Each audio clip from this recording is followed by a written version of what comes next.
পৃথিবীর মুমিন মুসলমান, আমার নবীজি সাল্লাল্লাহু আলাইহি ওয়াসাল্লাম সম্পর্কে ভবিষ্য পুরাণে বলল, শুনে রেখে দে, দুনিয়ার জমিনে যিনি শিক্ষক শাখা সম্ভাবিত, অতএব ওই নবীটা আসার পরে দলবল নিয়ে মক্কা শাসন করবে, মক্কার চতুর্দিককে শাসন করবে।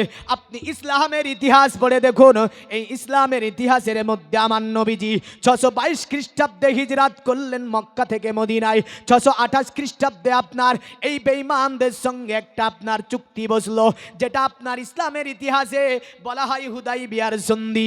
বিশ্বের জ্ঞানী বলেন, বিজ্ঞানী বলেন, ঐতিহাসিক বলেন, দার্শনিক বলেন, কবি বলেন, বিশ্বের যত বড় বড় পণ্ডিতেরা আছে, সকলে আমার নবী পাকের যে সন্ধিকে নিয়ে গবেষণা করেছিল, সেটার নাম ছিল হুদাইবিয়ার সন্ধি।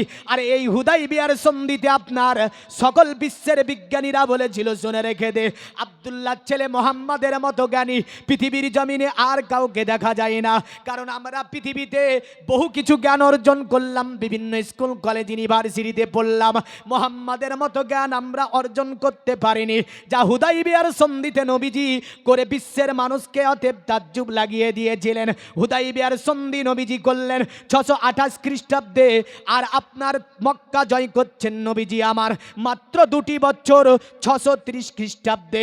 আপনার তাই ভবিষ্য পুরাণ বলছে, শোন, শিক্ষক শাখা সম্ভাবিত, অতএব মোহাম্মদ একদিন দলবল নিয়ে মক্কাকে শাসন করবে, মক্কার চতুর্দিককে যিনি শাসন করবে তিনি হবে আব্দুল্লাহ ছেলে মোহাম্মদুর রাসূলুল্লাহ সাল্লাল্লাহু আলাইহি ওয়াসাল্লাম। শুধু তাই নয়, আপনার আরো বলে গেল, শুনে রেখে দে, মক্কায় যত অশ্লীলতা, যত নির্যাতন, অনাচার, অবিচার, যাহা কিছু অত্যাচার, সবগুলোকে যিনি মিটিয়ে দেবে তিনি হবে আব্দুল্লাহ ছেলে মোহাম্মদুর রাসূলুল্লাহ সাল্লাল্লাহু আলাইহি ওয়াসাল্লাম। যিনি মানবকে মানব হিসাবে পৃথিবীতে প্রতিষ্ঠিত করবে তিনি হবে আব্দুল্লাহ ছেলে মোহাম্মদ। দুনিয়াটাকে যিনি বাসযোগ্য করে তুলবে তিনি হবে আব্দুল্লাহ ছেলে মোহাম্মদ। অতএব তোরা যদি বাঁচতে চাস, তোরা যদি পৃথিবীতে শান্তিময় বসবাস করতে চাস, এক হয়ে গে ওই আমিনার লাল, মরুর দুলাল আব্দুল্লাহ লাগতো জিগার, যাকে তোরা মেনে নে। যদি মেনে নিতে পারিস জীবনটা ধন্য হবে। তাই আজ থেকে 4000 বছর আগে পণ্ডিত বলেছিল আপনার এইভাবে, যদিও আমার নবী দুনিয়ার জমিনে আবির্ভাব ঘটেনি, আমার নবী দুনিয়ার জমিনে আসেনি, তাই আজ থেকে 4000 বছর আগে ওদের পণ্ডিত বলছে, নমস্তে বিরিজানাথ মরু স্থল নিবাসিনে তিপ্রা রাসূলুনা সাই বহুমায়া প্রবার দিনে। ওগো আব্দুল্লাহ ছেলে মোহাম্মদ, তোমাকে জানাই আমরা প্রণাম, তোমাকে জানাই আমরা সাধুবাদ, তোমাকে জানাই আমরা সাধুবাদ।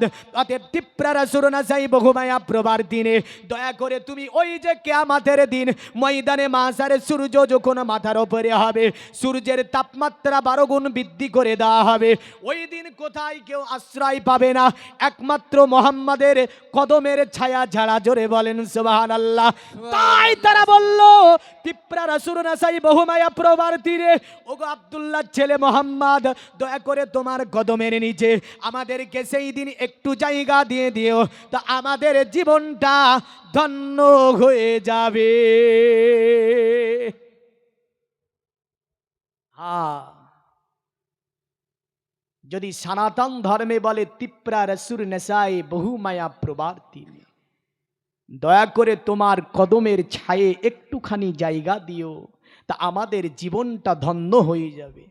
একে যে মাথায় টুপি পাগড়ি পরে জুব্বা পরে বলছে মোহাম্মদ কিয়ামতে কি করতে পারবে, নবীর কি হবে নবী জানে না, নাউজুবিল্লাহ বলবেন না? সনাতন ধর্মে ভবিষ্য পুরাণ বলছে তিপ্রা রসুল নাসাই বহুমায়া প্রবার্তি নিয়ে, মোহাম্মদের কদম ছাড়া কোনো আশ্রয়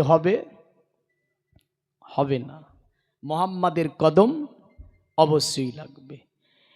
দুনিয়ার মুমিন মুসলমান শুধু তাই নয়, তাদের অন্য অন্য কিতাবগুলি আমি আস্তে আস্তে পরস্পর আনয়ন করব। তবে আপনাকে একটা জিনিস বলে যাই, 2 জন বক্তার কাছ থেকে নবীজির জীবনী শুনেছেন। আমার নবীজির জীবনী পৃথিবীর জমিনে মাইকেল এই জাহাজ আপনার বিশ্ববাসীকে একটা কিতাব দিয়ে গেল। কিতাবটির নাম রাখলো দি 100, কি নাম রাখলো? একজন খ্রিস্টান লেখক বিশ্বের মানুষকে বলল, শোন, পৃথিবীর জমিনে জীবনী যদি পড়তে হয় আব্দুল্লাহর ছেলে মোহাম্মদের পড়ে নে।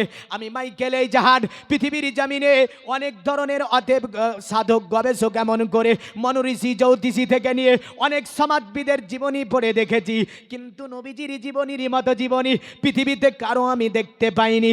এই কারণে আমি মাইকেল এই জাহাজ আমার এই যে দি 100 কিতাবের প্রথম স্থানে আমি যার জীবনীটাকে আনন্দ করলাম তিনি হলেন মা আমিনার লাল জনাবে মোহাম্মদুর রাসূলুল্লাহ সাল্লাল্লাহু তাআলা আলাইহি ওয়াসাল্লাম। তাই তিনি প্রথম র্যাঙ্ক করছেন এই কিতাবে, তিনি হচ্ছে আব্দুল্লাহ ছেলে মোহাম্মদ। প্রথম র্যাঙ্ক করলেন তিনি। আমেরিকাতে বিশাল বড় সম্মেলন, তার মধ্যে বলেছিল শুধু তাই নয়, আমেরিকার বিখ্যাত লেখিকা যার নাম ছিল আপনার কি নরেন্দ্র বসিং, তিনি বলেছিল বিরাট আপনার সম্মেলনের মধ্যে যেখানে আপনার অনেক সাংবাদিক ছিল, বলেছিল আমেরিকার মানুষ শুনে নে, আমি অতএব নরেন্দ্র বসিং পৃথিবীতে যত বেদ বলিস, বাইবেল বলিস, মহাভারত বলিস, জন্দে বাস্তা বলিস, ভবিষ্যৎ পুরাণ বলিস, কোরআন বলিস, নবীজির হাদিস বলিস, সবগুলো পড়ে দেখেছি। আমি একমাত্র ধর্ম বলতে পেয়েছি ইন্নাদ-দীনা ইনদাল্লাহিল ইসলাম, ইসলাম ছাড়া পৃথিবীতে আর কোনো ধর্ম আমি দেখতে পাইনি। হ্যাঁ, এই নরেন্দ্র বসিং প্রথম জীবনটা ছিল কোরআনের বিরোধিতা, প্রথম জীবন ছিল নবীজির বিরোধিতা। নবীজির চরিত্রের ওপরে দাগ লাগিয়ে একটা কিতাব লেখার কথা ছিল, বলেছিল বিশ্বের মুসলিমদের মুখে চুনকালি ফেলে দেব, বিশ্বের মুসলিমরা একথা জোর করে বলতে পারবে না যে আমাদের নবীজি উত্তম, এই কথা বলতে পারবে না। আমি নরেন্দ্র বসিং বিখ্যাত একজন মহিলা ছিল, আমেরিকার বড় একজন রাইটার, সে বলছে শোন, নিশ্চয় মোহাম্মদের সম্মানকে ধুলাই মিশিয়ে দেব। আমার আল্লাহ বলে পারবি না। পেরেছে? এই পেরেছে? এই যুবক, আজ কোথায় চলছো তুমি, কি করছো তুমি, কি দেখছো তুমি? তুমি কি জানো এই বিশ্বের মাঝে মুহাম্মদ সাল্লাল্লাহু আলাইহি সাল্লামকে নিয়ে আজ থেকে 1500 বছর আগে থেকে গবেষণা করতে করতে কতটা বিজ্ঞানীরা কলেমা পড়ে ইসলাম ধর্ম গ্রহণ করেছে? জোরে বলেন সুবহানাল্লাহ। আজকের কোরআন, আজকের আলোচনা থাকবে বিজ্ঞান ও কোরআন, মুহাম্মদ সাল্লাল্লাহু আলাইহি সাল্লাম ও বিজ্ঞান। এই নিয়ে আমি জীবনীটাকে আলোচনা সামনের দিকে আগাবো। যদি মনে করেন শুনবো তো শোনাবো, আর যদি বলেন না একই অ্যাঙ্গেলে ওয়াজ করেন তো আমার সুবিধা হবে, অসুবিধা নাই কোনো। তাহলে দেখেন মুহাম্মদ সাল্লাল্লাহু আলাইহি সাল্লাম তার চরিত্রে দাগ লাগাতে চেয়েছিল আমেরিকার বিখ্যাত একজন লেখিকা। কোরআন পড়ছে, কি পড়ছে? কোরআন। কোরআন খুলেছে, লিখবে। কোরআন বলছে ইন্নাকা আলা খুলুকিন আযীম, মুহাম্মাদের চরিত্র হচ্ছে অতি উত্তম চরিত্র। জোরে বলেন সুবহানাল্লাহ। অতি উত্তম চরিত্রের অধিকারী হচ্ছে মুহাম্মদ সাল্লাল্লাহু আলাইহি ওয়াসাল্লাম। তো নরেন্দ্র বসিং বলেছিল 2 বছরে 72 বার কোরআনকে খতম করে আমেরিকার স্টেজের উপরে দাঁড়িয়েছে একটা মাথায় উড়না দিয়ে। কি দিয়ে? আর আমাদের ঘরের কিছু কিছু যুবতীরা আছে, মহিলা আছে, বাজারে যাইতে একটু উড়না জুটে না, আছে না নাই? নাই? খারাপ লাগছে বাপ। সমাজ ঠিক করেন, নমাজ পরে পড়েন। নমাজ পড়া আছে, সমাজ নাই, ঠিক না? হ্যাঁ, নমাজ আছে, সমাজ নাই। সমাজ ঠিক করেন, তারপরে নমাজ পড়েন, নমাজ হবে। কিন্তু সমাজ ঠিক না করে, পরিবার ঠিক না করে ওই নমাজ পড়ে কোনো কাজ হবে? হবে না। আমেরিকার মহিলাদের পোশাক কেমন হয়? প্যান্ট, স্কিন টাইট গেঞ্জি, অশ্লীল পোশাক, বুঝলেন? আর এই অশ্লীল পোশাক, হাতে কুনি থাকে কতটা? 10টা আঙ্গুলে বাঁদরের মতো বড় বড় কুনি। ছি ছি ছি ছি ছি। আমার সমাজে অনেক এইরকম মহিলারা ওই দেখে দেখে কুনি রাখতে লেগেছে, বললেন, দেখলে জি খারাপ করে। ছি, বন মানুষের চেয়েও খারাপ রে। অনেক মা শুনছে, গালি দিচ্ছে, বলছে মৌলবিটা কাজ পায় না, কুনির বাদে লাগলো। হ্যাঁ, নবীজি যেটাকে নিষেধ করেছে, ইসলামের শরিয়াত হচ্ছে নাখুন কেটে ফেলতে হবে। ইসলাম শরিয়াতে নাখুন রাখার কোনো অনুমতি আছে? নাই। নরেন্দ্র সিং মাথায় উড়না দিয়েছে আমেরিকাতে, বিখ্যাত একজন বিজ্ঞানী। সাহিত্য আসর, সাংবাদিক সম্মেলন, দাঁড়িয়ে গেল। সাংবাদিকেরা ভাবছে ব্যাপারটা কি, স্কিন টাইট গেঞ্জি কোথায় গেল, আর ওই প্যান্ট কোথায় গেল আমাদের এত বড় লেখিকা। নরেন্দ্র সিং দাঁড়িয়েছে, মাথায় একটা ওড়না আছে, বুকের সঙ্গে কোরআন ধরে আছে। জোরে জোরে জোরে জোরে। এ দুনিয়ার মুমিন মুসলমান, নরেন্দ্র সিং দাঁড়িয়ে বলছে, আমেরিকার মানব, আমি কথা দিয়েছিলাম মোহাম্মদের চরিত্রে দাগ লাগাবো, কিন্তু মোহাম্মদের চরিত্রে দাগ লাগাতে পারিনি। কোরআনের ভুল ধরে একটা কিতাব লিখবো বলেছিলাম, তা আমি লিখতে পারিনি।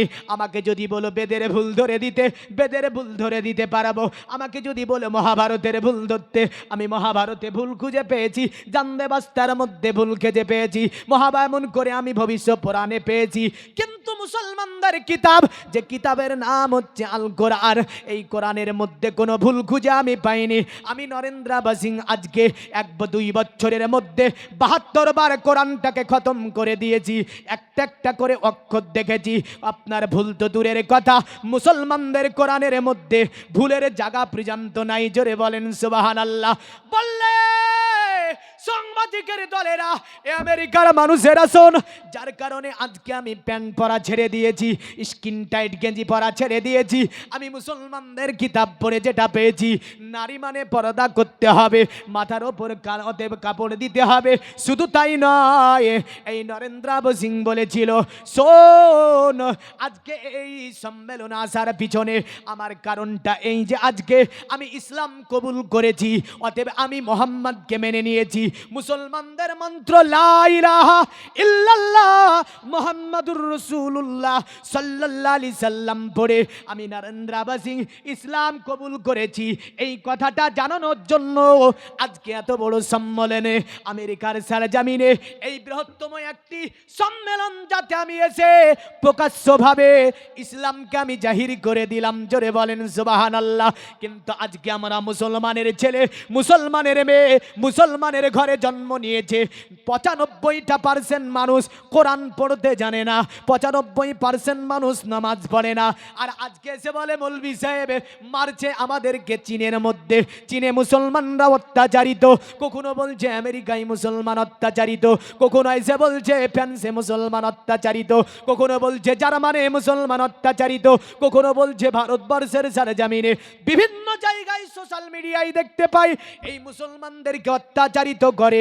কিন্তু নবীজি বলেছেন না, পৃথিবীর জমিনে আমি মুসলমানকে যা দিয়ে গেলাম, যদি মুসলমান যদি এটাকে বুকের সঙ্গে আঁকড়িয়ে ধরে থাকতে পারে, আমি নবীজি তাদেরকে বলে গেলাম কিয়ামতের সকাল পর্যন্ত কোন জাতি তাদেরকে অতএব তাদের ওপরে কোন রকমের অত্যাচার অনাচার অবিচার করতে পারবে না।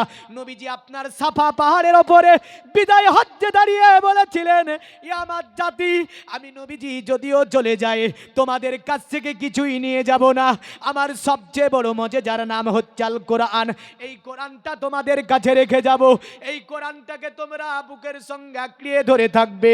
আমি নবী বলছি, কোন জাতি তোমাকে অত্যাচারিত করতে পারবে না। কিন্তু 95% মানুষ কোরআন পড়তে পারে না। ঠিক বললাম না ভুল? ঠিক বললাম না ভুল বললাম? দ্বীপপাহাড় রাত্রি 12টা পার হয়ে গেছে, হয়তো ঘড়ি দেখিনি আমি। এখানে অনেকে কোরআন শরীফ পড়া জানে না, আছে না নাই? আছে না? আমি তিনাদেরকে করজোড়ে আবেদন করব, আমার প্রতিটি ওয়াজে এটা থাকে, প্রতিটা ওয়াজে এই ওয়াজটা সার্থক তখন হবে যখন আমি এখানে এসে একজনকে কোরআন পড়ার উপদেশ দিয়ে যেতে পারবো। আমার ওয়াজ তখনই সার্থক হবে এখানে এসে যদি দুজন ব্যক্তিকে নামাজটা ধরিয়ে দিতে পারি, হ্যাঁ না? তাহলে এখানে অনেকেই আছেন যে কোরআন পড়া জানেন না। আমার মাত্র 2টি ভাই কোরআন পড়া জানেন না, এমন হাত তুলে বলুন তো মৌলভী সাহেব কোরআন পড়া শিখে নেব। 2জন ভাই আমার হাত তুলে একটু বলেন তো, আল্লাহ শিখাবে, আপনি চেষ্টা করবেন, আল্লাহ আপনার ব্রেন বাড়াবে, আল্লাহ আপনাকে আপনার জন্য কোরআনকে সহজ করে দেবে। পড়বেন প্রতিনাই রব্বির হামহুমা, আপনি পড়বেন রব্বি ইয়াসসির ওয়ালা তুয়াসসির ওয়া তাম্মিম বিল খাইরি ফাত্তাহ রব্বি জিদনি ফিহা ইলমি। আমার আল্লাহ বলে, বান্দা তুই যা শিখতে চাইবি আমি আল্লাহ তোর ব্রেনে দিয়ে দেবো। জোরে বলেন সুবহানাল্লাহ। দুইজন ব্যক্তি হাত তুলে বলতে পারবেন না যে আমরা কোরআন শরীফ পড়া জানি না, কোরআন শরীফ পড়া শিখে নেব? একটু হাত তুলে বলেন তো, যারা জানেন না, জানেন না, একটু বলেন তো, শিখে নেব, চেষ্টা করবেন। আল্লাহ আপনি চাচার হাতকে কবুল করুন, চাচার প্রতি বরকত দিন। আল্লাহ হাত তুলেছে কোরআন শিখবো বলে, তিনাকে কোরআন শিখার তৌফিক এনায়েত করুন, আল্লাহুম্মা আমিন বলেন। আর একজন ভাই নাই, কোরআন শরীফ পড়া জানেন না, এমন যে হাত তুলে বলবেন যে কোরআন শিখে নেব। আলহামদুলিল্লাহ, যাক সার্থক হয়েছে। দুইজন চেয়েছি, তিনজন পেয়েছি।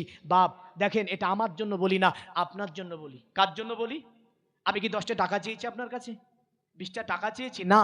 আপনি কোরআন পড়া জানেন না, আপনি যে হাত তুলে বললেন শিখে নেব, আমার আল্লাহ নিশ্চয় বরকত দেবে, শিকার মতো তৌফিক আমার আল্লাহ এনায়েত করবে। জোরে বলেন। যাক, কোরআনের এটা হলো। তাহলে কোরআন শরীফ পড়া এটা হচ্ছে এমন একটা কাজ যে কোরআন শরীফ পড়লে কি হয়? পড়ো গো গো কোরআন মধুর বাণী, দিয়ে মন প্রাণ অন্তর তোমার সদা হবে, পড়িলে কোরআন। জোরে বলা যাবে না? ওযু করো কোরআন খুলো, কাবার দিকে বসে, আরে ওযু করো কোরআন খুলো, কাবার দিকে বসে, ধীরে ধীরে পড়ো কোরআন, জীবন কাটবে সুখে। খোদার কসম, যে পরিবারে প্রতিদিন কোরআন শরীফ পড়া হবে ওখানে অভাব স্পর্শ করতেই পারবে না। সুবহানাল্লাহ বললেন না? হ্যাঁ, আরে পড়ো গো গো কোরআন মধুর সুরে, দিয়ে মন প্রাণ অন্তর তোমার সদা হবে, পড়িলে কোরআন। আল্লাহুম্মা সাল্লি আলা মাওলানা মুহাম্মদ ওয়া আলা আলিহি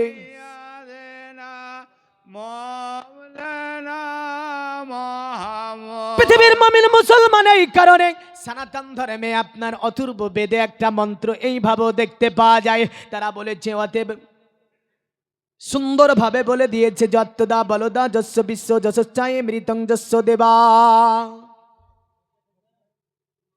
এমন করে তারা আরো বলেছেন, অধং পশ্যপেমপ্রি সনাতং পদক হরং মাতে কস্পলক দশন্ত সারি ব্রহ্ম ভুবিত। বোঝা যায়নি? এ ভাষা খুব কঠিন। পণ্ডিতকে বলল, গো পণ্ডিত তুমি দয়া করে বলো নারীদের পোশাক কেমন হবে, পুরুষদের পোশাক কেমন হবে। খুব ইম্পর্টেন্ট একটি টপিক বলা যায়, হ্যাঁ না? বলছে মুসলিম বিশ্বে মুসলিমরাই কি পর্দা করবে না পর্দা সকলের জন্য? কিছুদিন আগে দেখছিলাম যে হাই স্কুলে ঢুকেছে আপনার একজন মহিলা, তো তার পর্দা পরে আছে, বুরখা যাকে বলছে। কি ইসলামে পর্দা করা কি ফরজ? তো মহিলাটাকে টিচার বলছে, হেড টিচার বলছে এ পরে নাকি স্কুলে আসা হবে না। ঝামেলাটা হয়েছিল সোশ্যাল মিডিয়ায়, দেখেছেন, নাম বললাম না। হ্যাঁ, কারণ ওই এলাকা তো জালসাই যাই, তো বাইচান্স যদি সামনাসামনি হয়েই যায়, বললেন না, সব জায়গার নাম বলা ভালো না। হ্যাঁ, তো যাই হোক, দেখেন টিচার বলছে এ পরে ঢুকা হবে না। তো কোন ধর্মের জানি না, কিন্তু মনে রাখিস পর্দা শুধু মুসলিম বলেনি, সনাতন ধর্মে বেদেও পর্দার কথা বলেছে। খ্রিস্টান ধর্মে বাইবেলের মধ্যে পর্দার কথা বলেছে।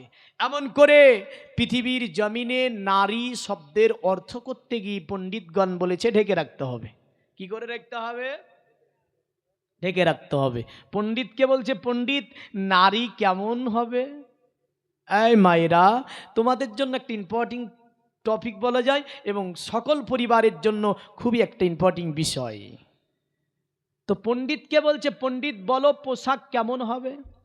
তো বলছে অদং পসব্বে মপ্রি সনাতং পদকো হারো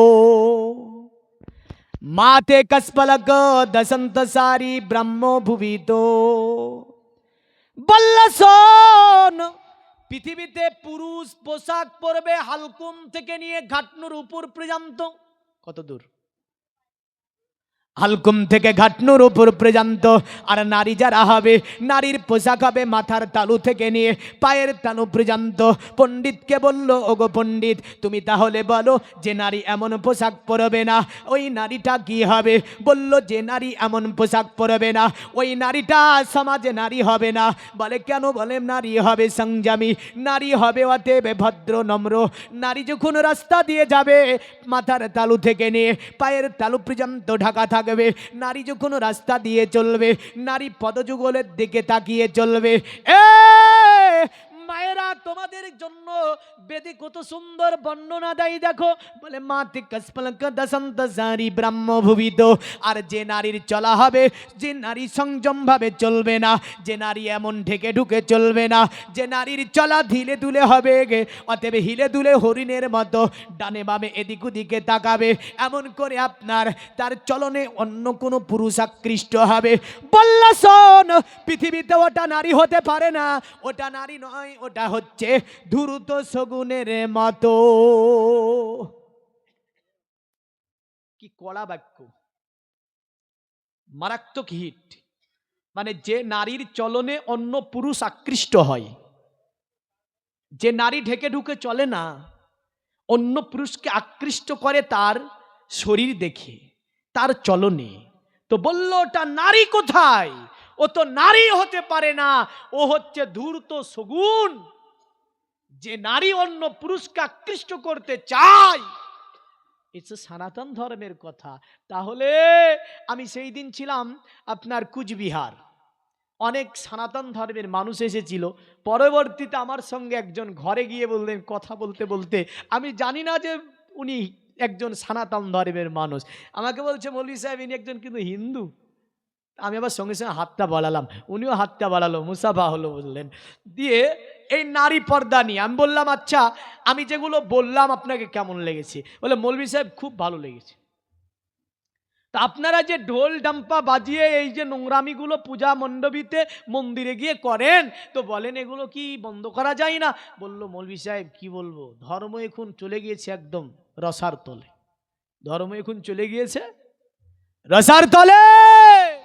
কারণ নারী ঢেকে রাখার কথা আমাদের কিতাবও বলেছে, কিন্তু ওগুলো আমরা মানি না, মানতে পারিনি। তাহলে নারী পর্দা শুধু মুসলমান বলেছে তা নয়, সব ধর্মেই নারী পর্দার কথা আছে। জোরে বলেন সুবহানাল্লাহ। এ যুবক, এবার আসো, নবীর জীবনী তো অনেক শুনে